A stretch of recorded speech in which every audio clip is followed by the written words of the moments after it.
So I'm using an air drying clay from Amazon. I can leave the link in the description. It's a really nice soft clay and it's full of nylon fibres, which I'm going to show you in a minute when I slice it through the wire. It's very soft, so before I begin anything I always hair dry both sides and roll out using guides.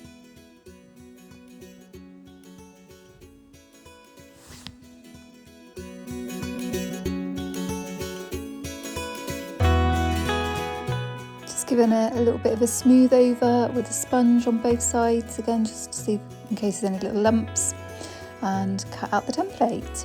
I'm placing the stem first because I want it to be the thickest. When I cut out the rest of the templates, what I'm going to do is just roll it out a little bit more so it's a bit thinner. You'll see what I mean in a minute.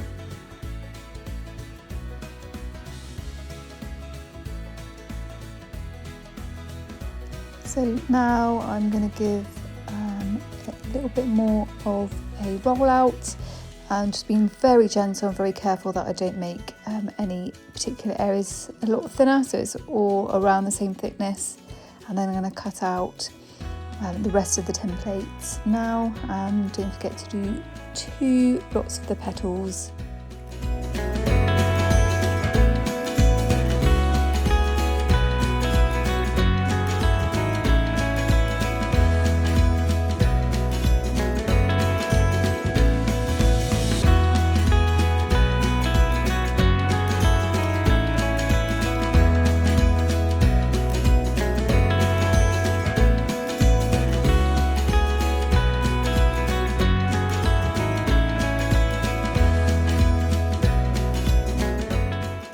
I'm going to work on the petals next, so I'm just going to put the rest of the pieces just to one side.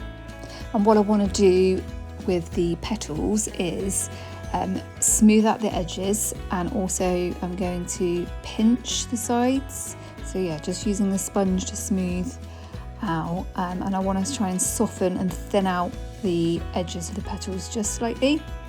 And as you can see, I'm just pinching along the edges.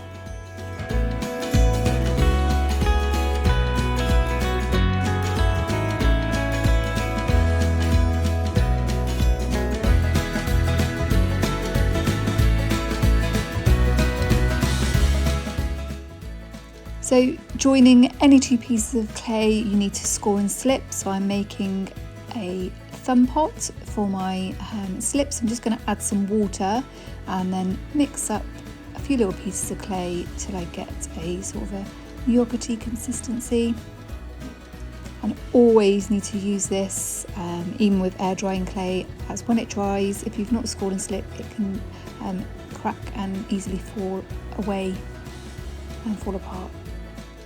Now I have these petal stamps, but if you don't have petal stamps, you could always just get a leaf or a petal and press that into both sides of each petal, just turning them over, or you can always find some sort of texture. And then scoring now and using the slip.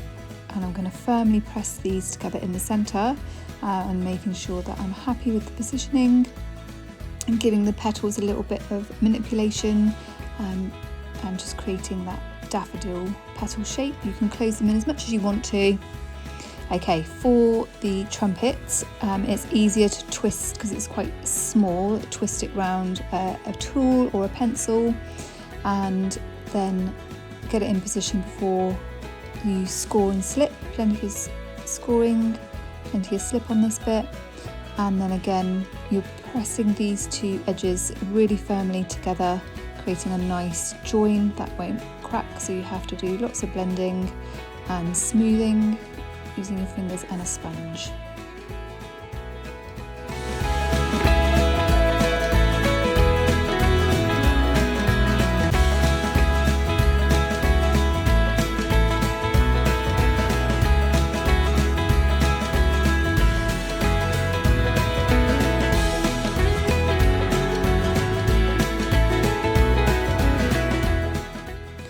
I'm just going to shape the top of the trumpet, and I've decided that I felt like it was a bit too long for this particular daffodil.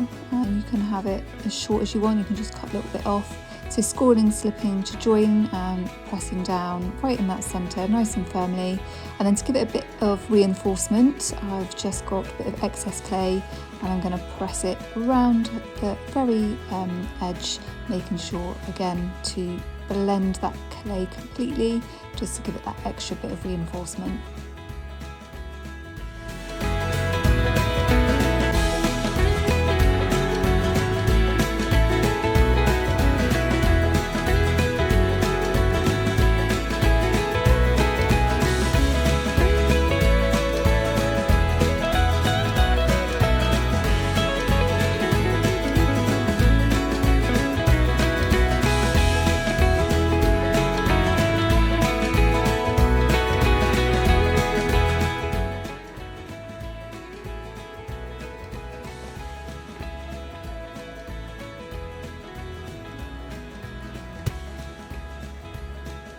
You can spend as much time as you want manipulating the tips of the trumpets, smoothing them out if you want to with a bit more slip, or using the sponge and again pinching it. So for the stem, as is air drying clay, what I've decided for air drying clay is that I'm going to use a bit of wire.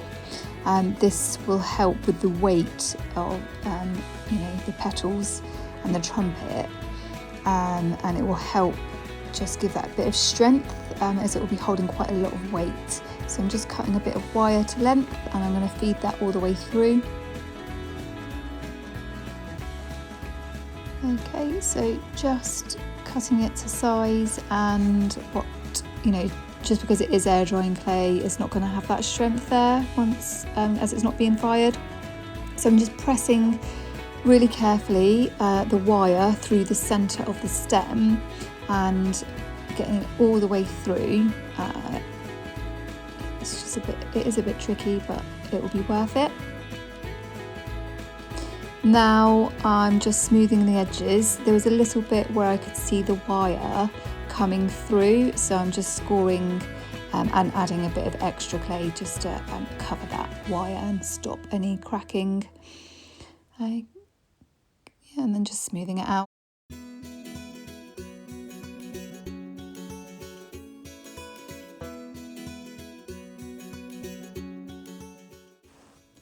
For the leaf, I'm using the scoring tool and just dragging it across from the bottom to the top, just to create a bit of texture, smoothing out the edges and just going over it with a sponge.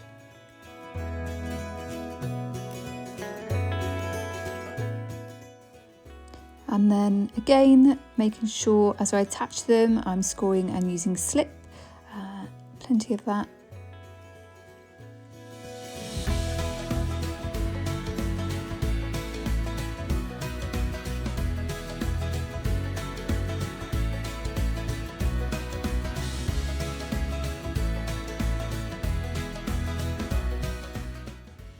Now for just that extra bit of detail, I really don't know what this part of the daffodil is called. It's kind of that rustly translucent bit near the top. Let me know in the comments if you know what that is. But yeah, just really pinching in the sides, thinning it out, and then scoring, slipping, and then really blending so that's got a smooth join.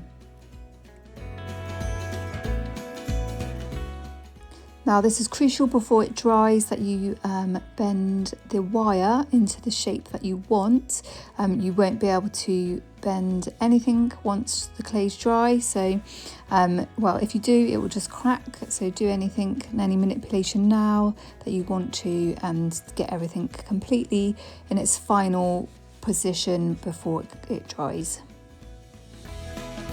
And then as I attach the stem, I'm just pushing that little bit of wire through the petals, and I'm going to add a bit more clay for reinforcement. So again, just rolling some and then wrapping it round that join and really blending and making sure it's completely smoothed out to avoid any cracking again. And then a top tip will be to place it on a sponge. That will just keep that then keep the petals from folding into a position that you don't want as it dries.